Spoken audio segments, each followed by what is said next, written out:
সবার এখন দৃষ্টি কলম্বোর প্রেমাদাসা স্টেডিয়ামে হতে যাওয়া ভারত পাকিস্তান ম্যাচে।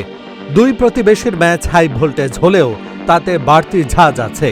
পরস্পর বিরোধী ক্যাম্পেইন, না খেলার স্টান্টবাজি, বাংলাদেশ বাদ পড়ার কলঙ্কিত ইতিহাস, ছদ্মবেশী ঘাতক বন্ধু কিংবা আইসিসিতে ভারতীয় আধিপত্য সব ছাপিয়ে আজ হতে যাচ্ছে বিশ্বকাপের সেই আলোচিত ভারত পাকিস্তান ম্যাচ। বাংলাদেশের টি-20 বিশ্বকাপে খেলতে না পারাকে কেন্দ্র করে পাকিস্তান সরকার ভারতের বিপক্ষে না খেলার ঘোষণা দিয়েছিল। সেই থেকে কম ঘোলা হয়নি জল। পরিসংহারে বাংলাদেশের সকল চাওয়া এখনো সব অন্ধকারে। 2025 এশিয়া কাপে 3 বার মুখোমুখি হয়েছিল ভারত পাকিস্তান।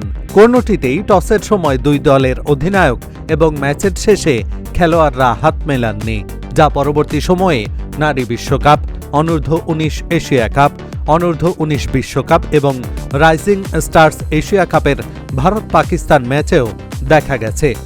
আজও একই দৃশ্য দেখা যাবে কিনা কৌতূহল থাকবে অনেকেরই। সবশেষ প্রেস কনফারেন্সে সালমান আঘা ও সূর্যকুমার যাদব দুজনই বলেছেন ম্যাচ পর্যন্ত অপেক্ষা করতে। সেই অপেক্ষার অবসান হবে আজ টসের সময়। কয়েন মাটিতে পড়ার পর সালমান ও সূর্যকুমার কি একে অপরের দিকে হাত বাড়িয়ে দেবেন? প্রশ্ন সবার। টি-20 বিশ্বকাপে ভারতের কাছে পাকিস্তানের 8 ম্যাচে এখন পর্যন্ত 7 বার জিতেছে ভারত। তবে এবারের ভেন্যু কলম্বো বলে ভারতকে নিরঙ্কুশ ফেভারিট বলতে পারছেন না কেউ।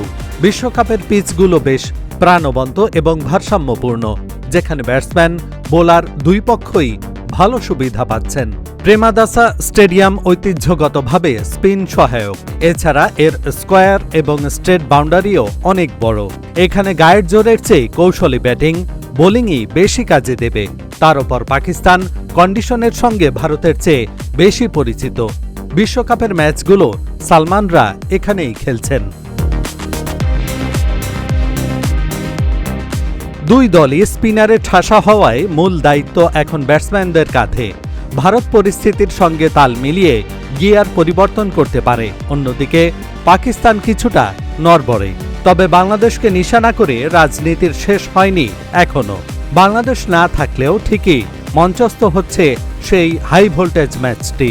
তবে দেশি ক্রীড়ামোদীদের জন্য আলো ঝলমলে ভারত পাকিস্তান ম্যাচ হলেও অন্ধকারেই থাকছে বাংলাদেশ।